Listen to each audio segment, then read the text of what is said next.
Welcome to Essential Coaching Conversations with Kyle and Asim. The real, relevant, necessary conversations to help you navigate coaching, teaching, learning, and life.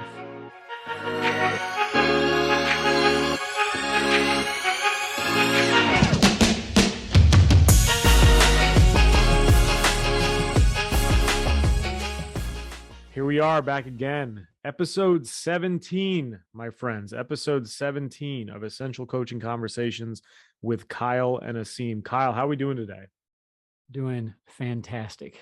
Thank you, everybody, for checking in with us today. No matter where you might be or whatever day you might happen to stumble upon this particular episode, we are very grateful and thankful that you're doing so. Glad to have you. Absolutely. And so I think the title itself, maybe some people have heard this phrase, maybe some people haven't, but I feel like we are two fairly decent cheese heaters in what we do and sort of the multiple hats that we wear, but also with just people in general and making sure that we're reaching out, we're making sure that people get their gratitude.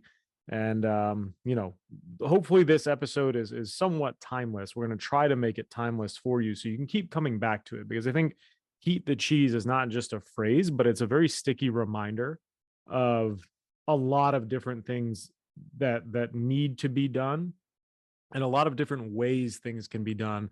But it all comes back to the willingness of people to do the right thing, and to do things that maybe others don't want to do.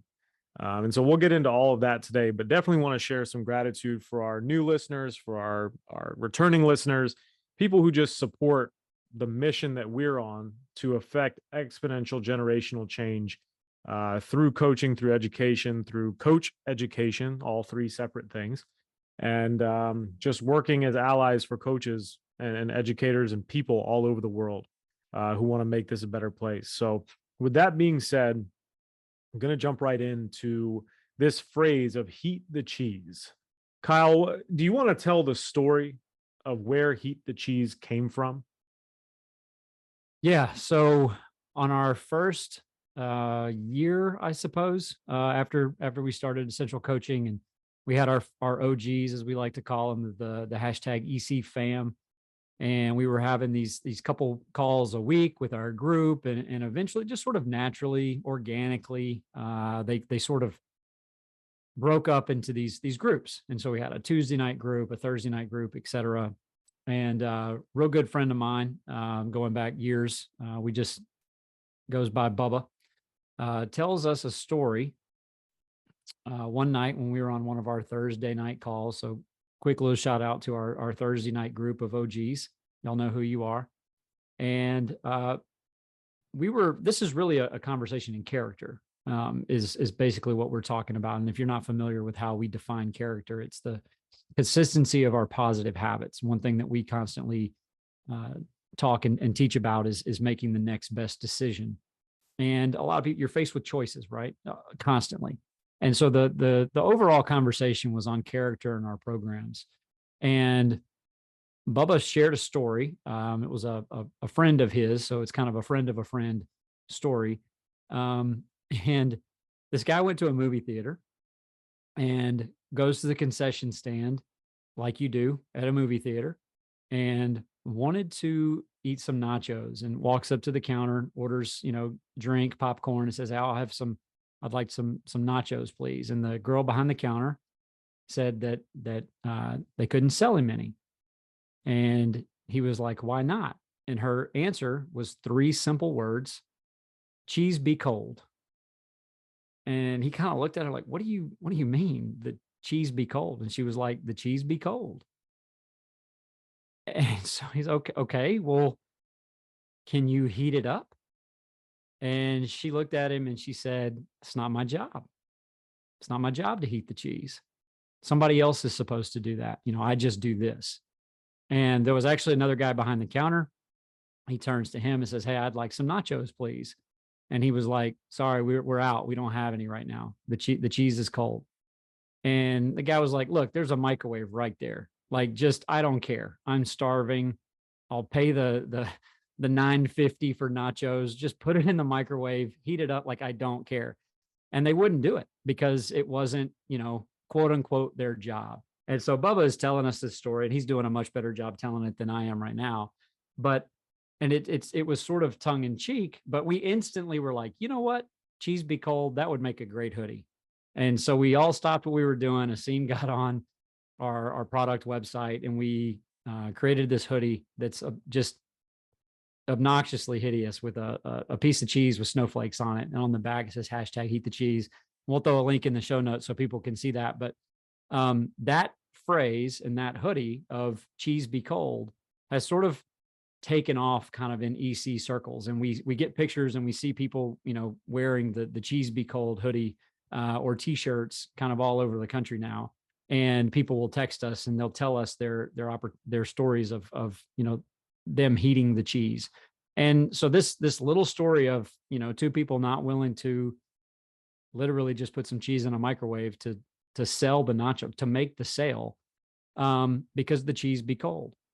And so that led us down this path of like, well, why didn't they do this? It wasn't their job. And we just did a chat on Monday, and we'll get into this a little later, about trusting the process. Like, well, what is the process? Is it defined? What's your role identity? What is my job, et cetera, et cetera.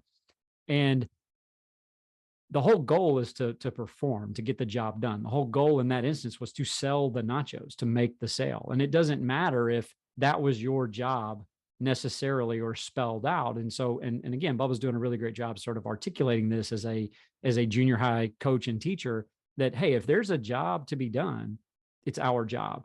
It doesn't necessarily matter like whose job it is. So if you take that and turn that into like transition defense or blocking assignments on the offensive line or bunt coverages or anything like that, like if there's a job to be done, you do it. It's not your trash, at the lunch table, but you pick it up and you throw it away anyway, not because it was your job, because that was the right decision. That was the right thing to do at that particular point in time. And so again, this conversation is about character. And I ended up going and sharing this story with the seventh graders that I was teaching at the time. And this, heat the cheese movement starts to spread all over campus. The next thing I know, I've got like second graders seeing me on the hallway, and they're like, or on our sidewalks, and they're like, cheese be cold. You're the cheese be cold guy. And they're going around and they're picking up Skittles wrappers, and they're opening the door. And every time they did something right, it was like, hey, I heated some cheese today. Not because I necessarily had to, not because it was my job, but because that was the right thing to do. And I think the power in that story is the silliness of it and the stickiness of that language. And it was just something that was kind of accidental. And I think that's how a lot of times these things work. The things that have staying power, sticking power, or they're the little stories that seem a little inconsequential at the time, but they stick. And so one of our missions ever since then has been to heat the cheese wherever we might be, and try to spread this story to where people are, quote unquote, heating the cheese, all over the country, wherever they might be. And so, yeah, that's, if you've seen it and the story, it well, that great, but maybe you've seen it and don't know. And so we wanted to offer a little background and context into where that came from. Not that we just kind of made up a phrase or anything, but it comes from an actual real life story, and it's turned into something pretty cool. And the simplicity and the silliness of the story is really what makes it sticky. And I'll tell you, like from my experience telling that story in sessions with college student athletes, with high school teachers, with college administrators and athletic trainers, and kind of just all over, kind of running the gamut of framing responsibility and accountability through that story. It's amazing that those same second graders that you were talking about, they have the same reaction when they're in college. Heat the cheese be cold. And like, it becomes almost like a call and response thing. I see some of the athletes who know that story where I work, and, I just might like walk right by them and say, hey, cheese be cold. And they'll respond, heat the cheese. Kids who have the hoodie or the t-shirt, they wear it and they send a picture and they're like, look, I'm wearing it. We had one of our EC, a college women's soccer team, like took a team picture in it, and they just like posed in it. And it's pretty cool, like to have them post that. And that was their like shout out to us.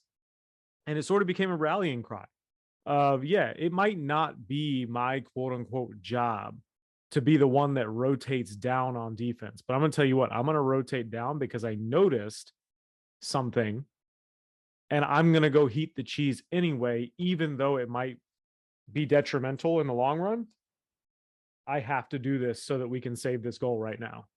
And it sort of just became this idea that like you've got to do maybe more than what you think to be to help us be successful, but I have to heat the cheese no matter what.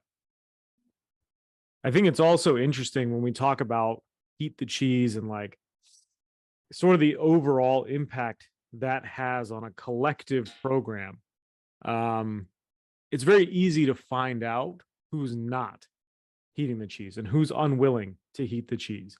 And I don't say that in like a punitive way. I think it's one of those things where like, you know, you were talking about how all the kids at the school would start to pick up the Skittles wrappers or like clean up after people and then say, hey, I heated the cheese.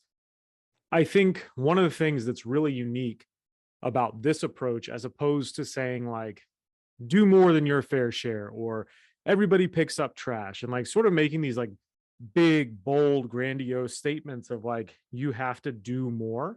It's, you don't have to heat the cheese. Nobody has to do that. And if you do it, we're not doing it so we do get celebrated. It's just because it's the right thing to do.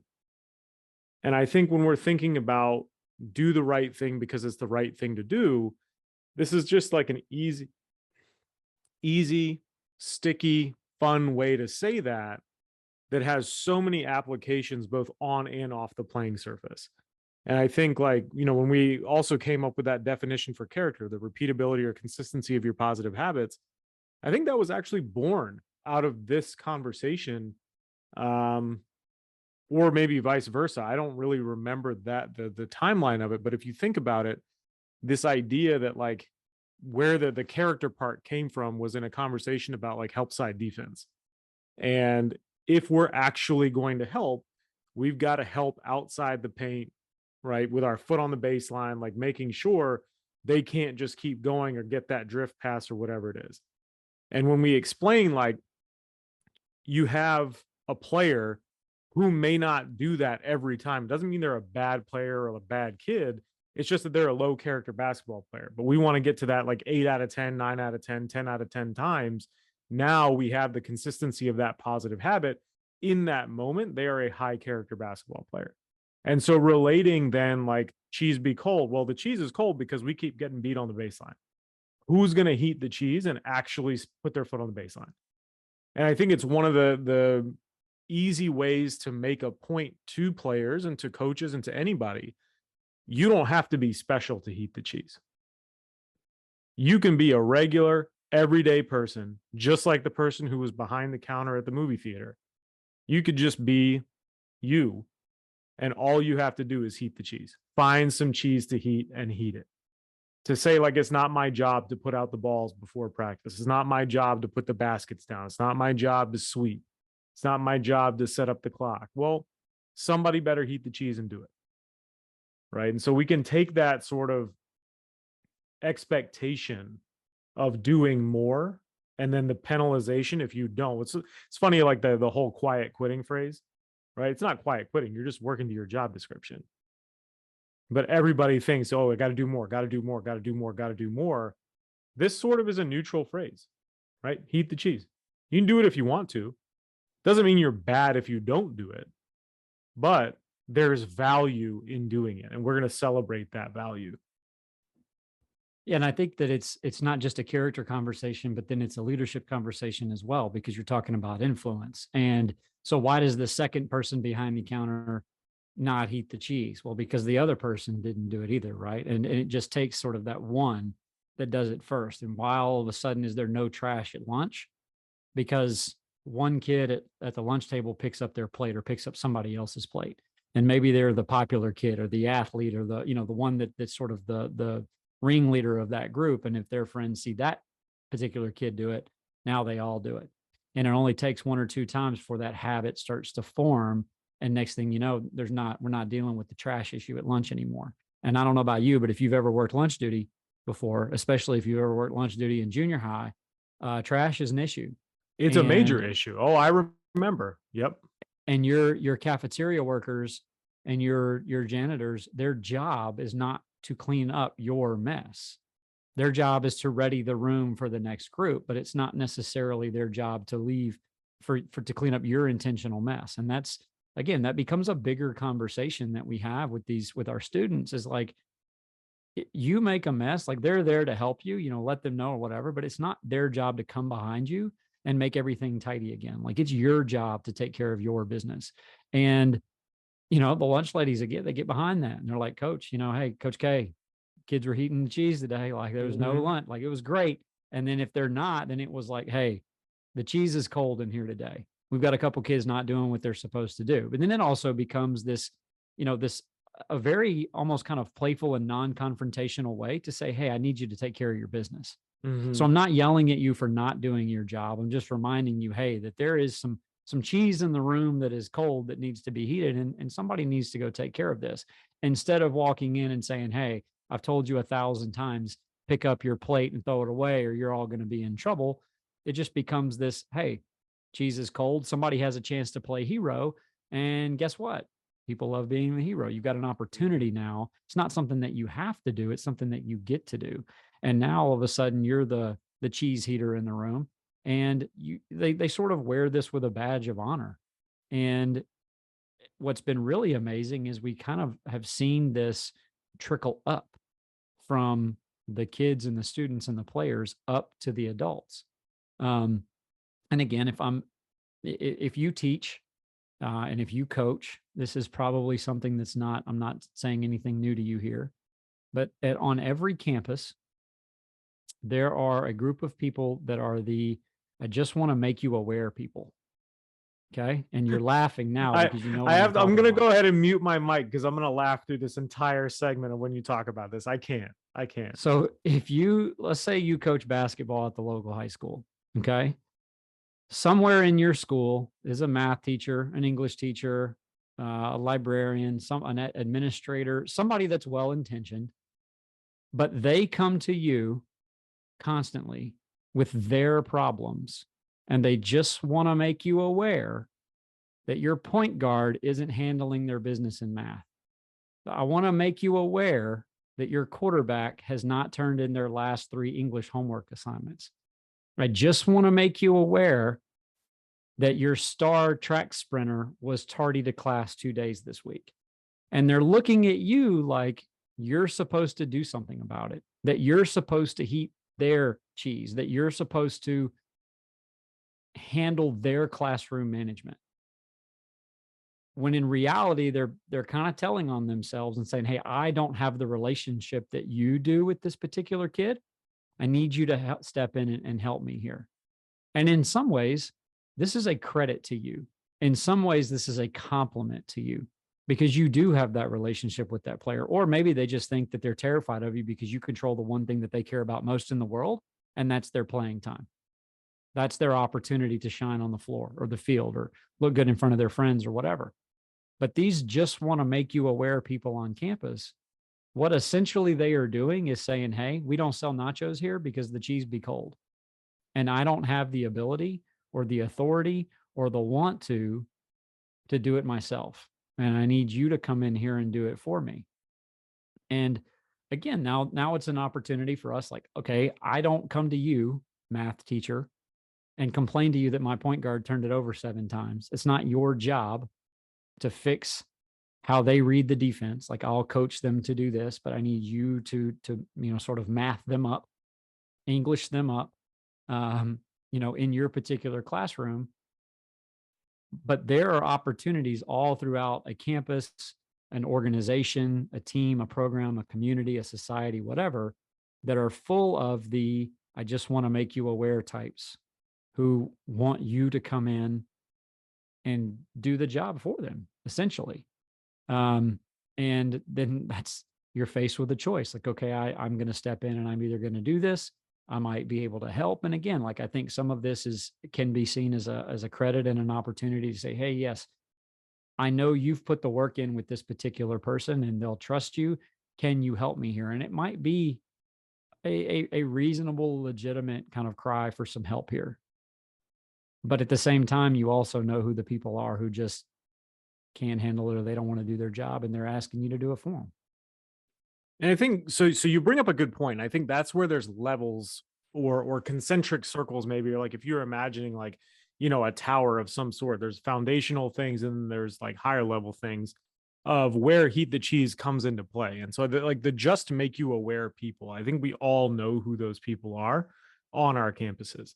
And truth be told, like maybe they can't handle what's happening, or it's sort of above them of the decision making power. But when it comes to building a relationship, and when we think about the human component being the foundation of everything, and we're investing in recruiting and building relationships and connections and all of those things, that's where we have to heat the cheese first.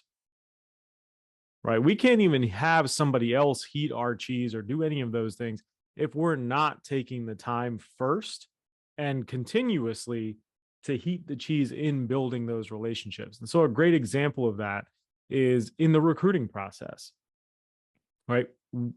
Coaches all over the country, high school, college, doesn't matter, everybody's recruiting. And as soon as we stop, we say, "No, we're good. Like we got that kid's commitment, we can move on."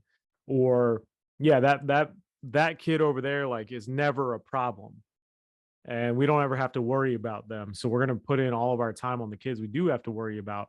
Well, all of a sudden, we haven't heated the cheese in months with that other kid that we thought was a really good kid, whatever, whatever. And now they're going through crisis and we had no idea. Right. So that's part of heating the cheese too. I think that's where sometimes, like, at least in my experience, when first explaining this concept, people think it's very task oriented, like picking up the trash or holding the door for somebody, like all these things that are like just basic good manners to have. But it goes so much deeper than that, right? And it's like a silly little story about heating up some, like, it's not even probably real cheese at the movie theater, right? It just is like colored like cheese, right? It's like that nacho, like what is nacho cheese? Let's be honest. But the reality is that there are so many levels to that too. And so there's never not going to be cheese to heat, right? There's always something else we can do to heat the cheese that then prevents it from getting cold again.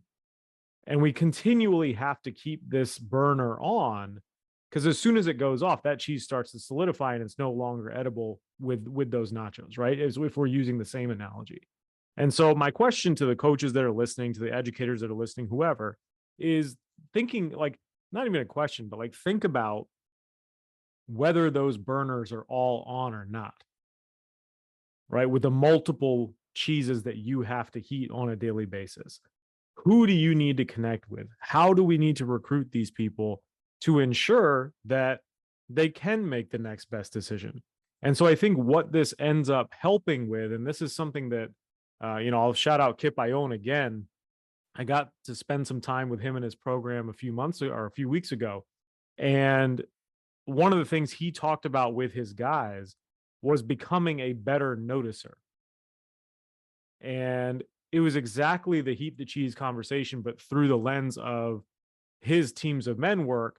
He's talking about how his wife is an incredible noticer, but why does it fall to her to be the one that notices that the trash hasn't been taken out, the dog's water bowl is empty, right? All of these things around the house, and there's like 4 of them in the house that could do something about it and they choose not to, but she's the only one that notices. And so she's the one who ends up eating the cheese. And so the challenge then for coaches, like, we're so nitpicky about the smallest things, but then there's a lot of big things that just like escape us because we're focused so solely on like pick and roll coverages or making adjustments, that then there's that slippage. And so how do we sort of recruit our teams? How do we recruit our staffs? How do we recruit the people around us to engage in what amounts to really like a healthy competition, I think, to be the best noticers that we can be so that that slippage doesn't exist and the cheese never gets cold. And what you're doing is you're fighting the entropy of every single day. The slippage that you talk about, that's that chaotic, that randomness, the disorder, the unfinished business of the day. And the longer that we go through without sort of checking our blind spots or trying to standard hack, is to throw back to a previous conversation. If we're not looking for the leaks in the boat, and we just ignore them or pretend that they don't exist, if there's smoke behind there's that door, there's likely a fire, and we just sometimes think like, oh, eventually that'll go out. As long as we don't touch the doorknob, we're not going to burn our hand. So we're just going to move into the other room, to the other side of the house, and we're just going to pretend that room's not on fire. We'll focus on this over here. And when all the while, like that smoke, that fire, that entropy, that's going to spread. And the longer that it sits there and the colder that it gets, the harder it's going to be to heat back up, and the longer it's going to take. And not only is it that one thing, but there's going to be, like you said, there's 4 or 5 things all of a sudden that need attention. And if we're likely not good enough and high character enough in that instance to recognize those things, then we're going to probably have a really hard time prioritizing the 4 or 5 things that are going on at one time. What then becomes the most important thing? And we're forced to make decisions. And another issue then becomes, well, a lot of times, like, just we as human beings, we're bad at making those decisions. We end up not making a decision at all because we don't want to be wrong, or we end up hedging a decision, and we put 1 foot over here and 1 foot over here, and we're sort of, to Ron Swanson this, like, you don't half-ass 2 things, you whole-ass 1 thing, and you end up not really ever committing to something or making a decision. And again, like you said, there's levels to this. So now take this philosophically to what you do on the field. Are we going to be an offensive team? Are we going to be a defensive team? Are we going to run this, or are we going to run that? Are we going to allow baseline, or are we going to go no middle? Are we going to be an icing team, or are we going to be a trapping, hard hedging team? Are we going to deny the passing lanes, or are we not? Well, if you want to deny the passing lane, but you don't want to get beat backdoor, and you end up trying to handle both, well, chances are you get beat by both of those things, right? Like, you have to sort of commit to one of those things. And what you're doing is, you're not only saying, like, this is how we're going to win, but this is how I'm okay getting beat. And you have to be able to live with that. And then you sort of go all in on, this is how we're going to play, or this is what our identity is going to be. This is who we are. This is what we're going to be about. This is how we're going to handle certain things. And it's not to say that you just ignore the other things, but if you end up trying to chase 14 rabbits, how many do you catch? None. And I think by sort of organizing your thoughts and becoming a better noticer, as Kip says, it allows us to recognize what needs to be recognized. And then it equips us with tools to heat the cheese. And then it spreads. Again, this is a conversation on influence too. We're not the only ones that are trying to do this. And so by Kip's wife raising her awareness to her surroundings, which raises his, well, now we've got 2 people in the room that are trying to take out the trash, that are trying to fill up the water bowl, that are taking care of the dishes in the sink, the laundry, and I'm just going to go, re-dry the towels one more time, so I don't have to take them out and fold them yet, because I just don't want to right now. And again, you could think about, what are all the things in our program, our classroom, our organization? How many loads of towels are we constantly just re-drying and rewashing over and over again, when all it takes is to go out there, take the time, fold them, put them away, and then we can move on to the next task at hand, whatever that might be. And if you're into this idea that leadership is influence, I think what you're going to notice is that people around you are watching.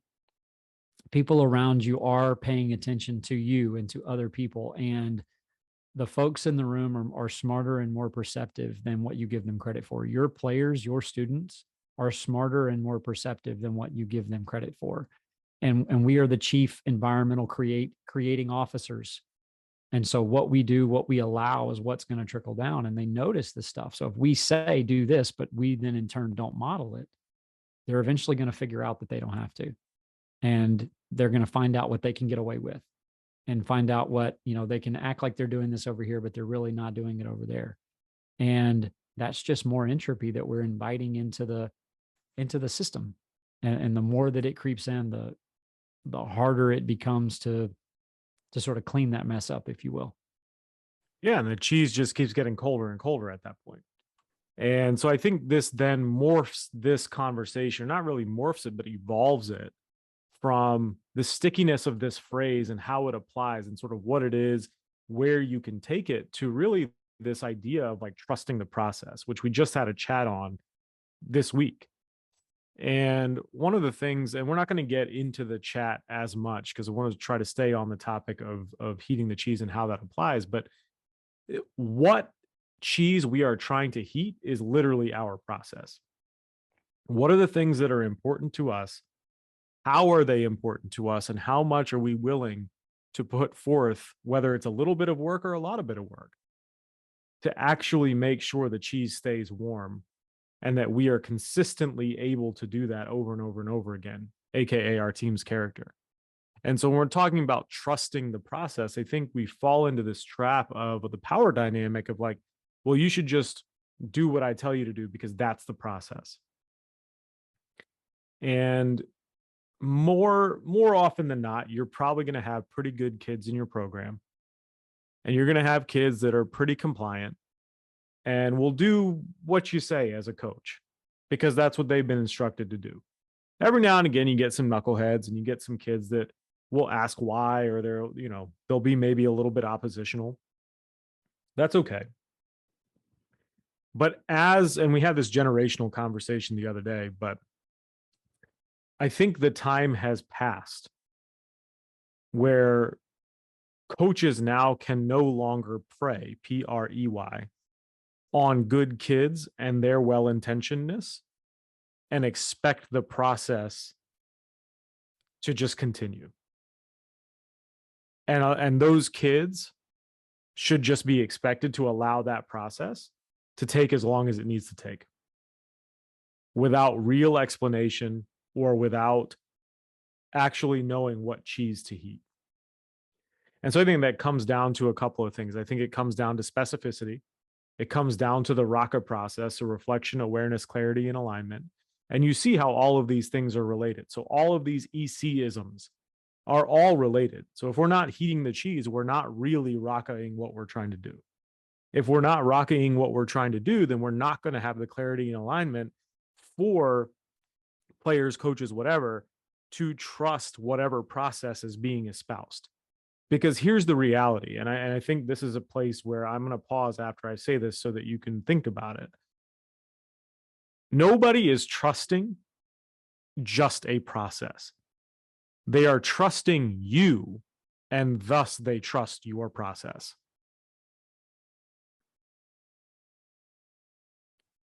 And so if we're not developing the trust through our ability to heat the cheese consistently and not to give our players the excuse of, nah, cheese be cold, it's not my problem. Nope, cheese be cold, can't do it, that's somebody else's job. That's the fastest way to erode that trust in whatever process you're being given, right? Or what not process you're being given, but process you're espousing to them that you've given them. And again, like, we can't prey on good kids forever, because eventually that goodwill runs out when they realize you're not heating the cheese for them. I think that's where the transparency and the clarity part of this comes in. And you look at our human component wheel, that's the authenticity piece of it. I'm going to be who I am, and I'm going to tell you the truth. And I think some coaches hide behind that, thinking like, oh, I'm the only person that's ever told them no in their lives. That's not what we're talking about.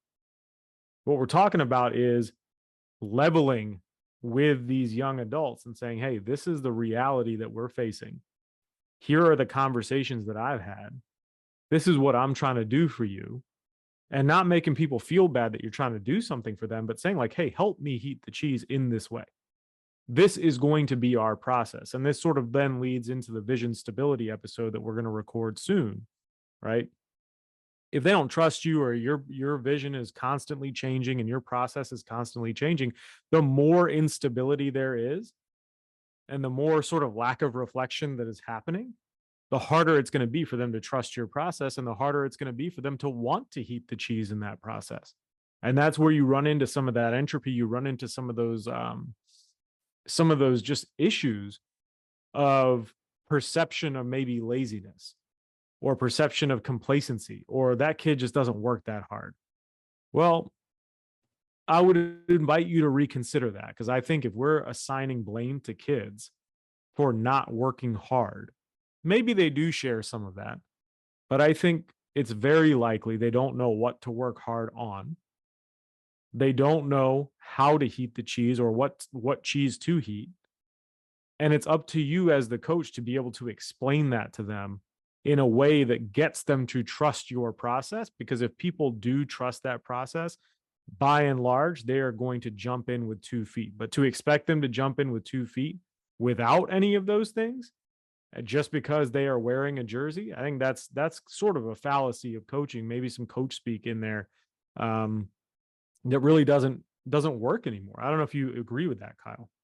Oh, 100%. And then you mentioned the roadblocks, the vision instability, the attainability, things that we've talked about, making the next connection, the resources of human capital and trust that's there. I'm glad you mentioned that, because I think that's a big part of this too, is what you're inviting in with that entropy is the instability of that, and sort of the achievability of that.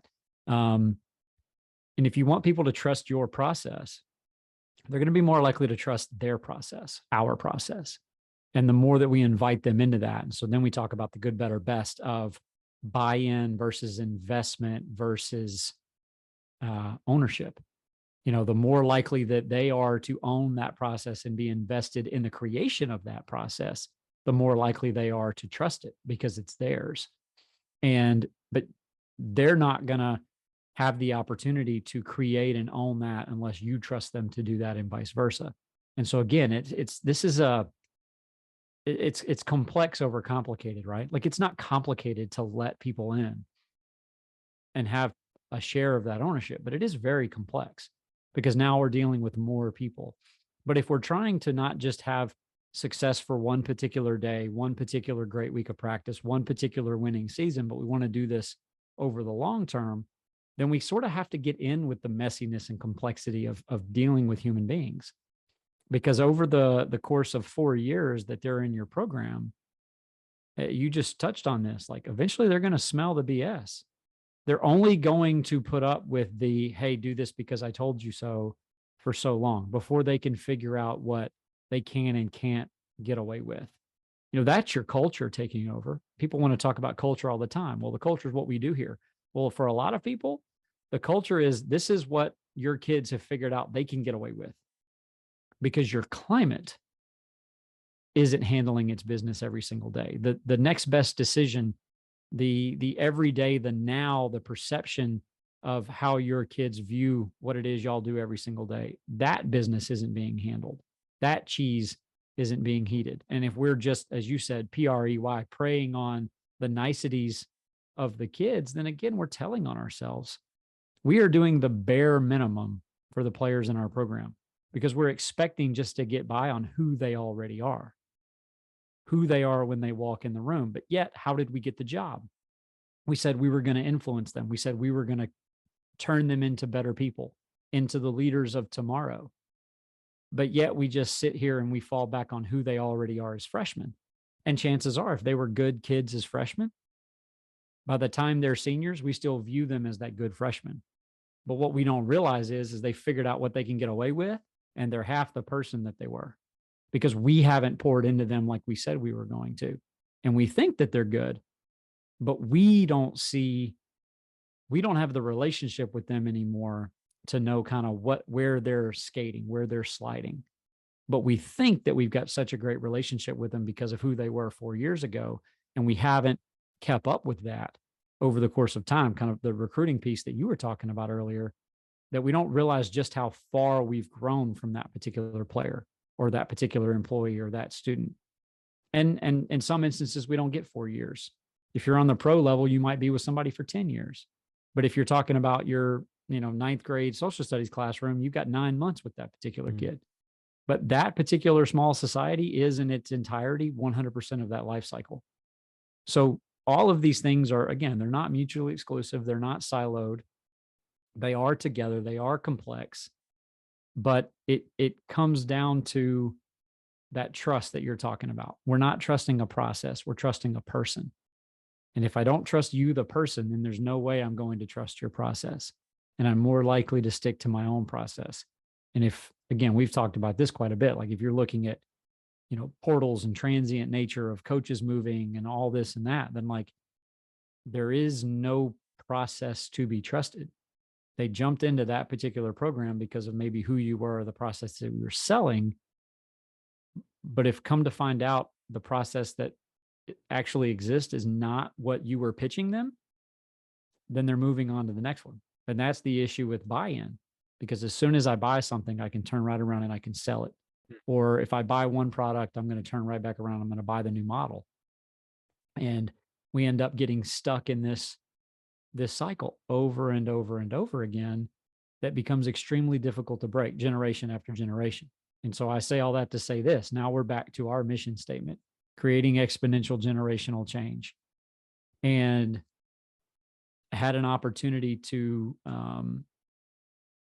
hear some feedback recently, and a quick story to tell you just how easy this potentially could be. And you never know where one opportunity might be for you to create that exponential generational change. And a story that I heard from a conversation with a coach on their influence on the people that are in the room with them, and how you never know who might be looking up to you at that particular moment. So you, as the veteran coach, have like the rookie coach on the bench, and that rookie coach, let's say you have a better relationship with that person than the head coach does.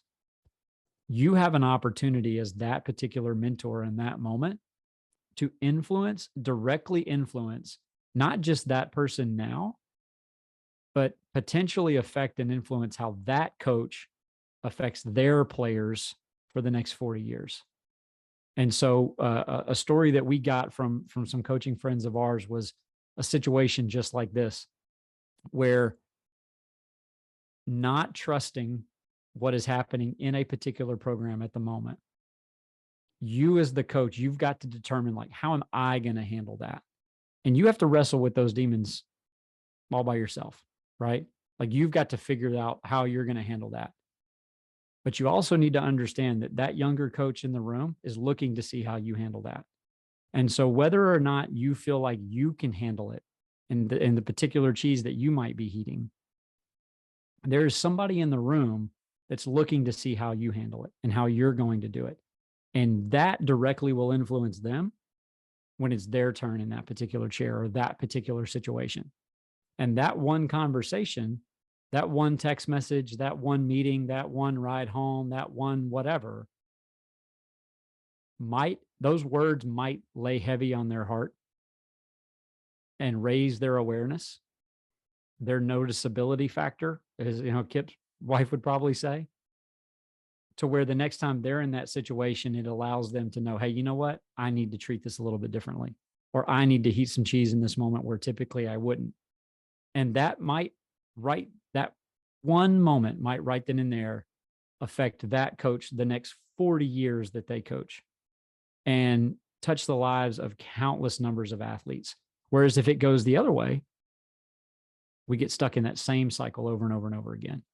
And if we're in this business to create good, to make change, to create change, to do these types of things over and over and over again, generation to generation, then somebody's got to do it, right?